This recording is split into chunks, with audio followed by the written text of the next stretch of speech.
Pazjenti Għawċin bdew jagħmlu użu mill-chemotherapy lounge fid-daycare unit tal-Isptar Ġenerali ta' Għawdex. B'hekk qed titwettaq wegħda elettorali oħra li saret fil-manifest elettorali tal-Partit Laburista biex il-pazjenti Għawċin u l-familji tagħhom jingħataw il-kura li jkollhom bżonn f'Għawdex stess.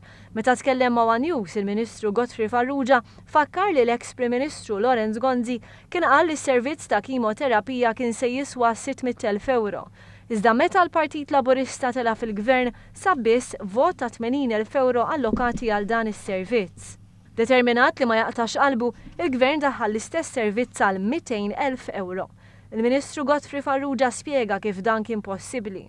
Badna sala fejn il-bed occupancy huwa wieħed baxx. Fejn bis-saħħatek aħna din samnija fit-tnejn, ħloqna day care unit u f'dak id-day care unit bis-saħħa tiegħu aħna nistgħu nagħtu il-kemoterapija li dawn il-pazjenti. Il-Ministru qal li se jkun jista' jintuża t-tielet teatru f'Għawdex li s'issa ma kellu ebda użu.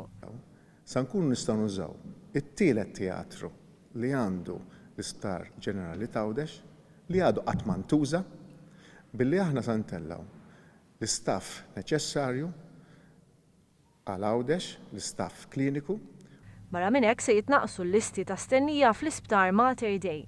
Billi nistiednu pazjenti Maltin fejn jagħmlu day surgery l-Isptar Ġenerali ta' Għawdex u jitilizzaw l-ispazju meta ma jintużax mill-aspett ta' kemoterapija. U stmat li bejn 10 u 11 il-pazjent Għawċi jattendi d-daycare unit tal-Isptar Boffa kull ġimgħa.